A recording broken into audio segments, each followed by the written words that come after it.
এইবোৰ বৰ ভয় লগা কাম। ভয় কৰিবলগীয়া একো নাই, মই আছো নহয়। কিমান বছৰে বিচাৰক আসনখনত বহি থাকি আইনৰ সকলো কুৰুঙাই মোৰ কণ্ঠস্থ দি গৈছে। সেই কুৰুঙাবোৰ এপ্লাই কৰিলে আইনৰ দীঘল হাতখনে তোকো চুব নোৱাৰে, মোকো চুব নোৱাৰে। নকৰাকৈ থাকিব নোৱাৰি নেকি? নাই, নোৱাৰি। মোৰ মনৰ আদালতখনে মৃত্যুদণ্ডৰ হুকুম দিছে আৰু সেই হুকুম আখৰে আখৰে পালন কৰিম।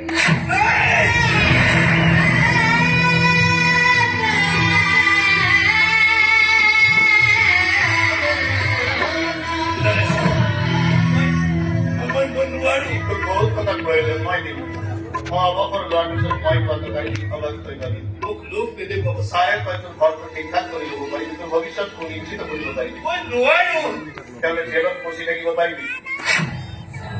তই যে মাজে মাজে মোৰ জেপৰ পৰা বেগৰ পৰা 100-200 টকাকৈ চুৰি কৰি থাক, সেইবোৰ পুলিচক লগাই দিলে জেলত পচি পচি মৰিব লাগিব।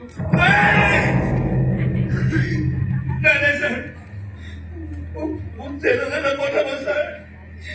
মই জেললৈ নাযাওঁ। তেনেহ'লে মোৰ লগত থাক, নিজকে নিজে খালী কৰ। স্বাধীন ভাৰত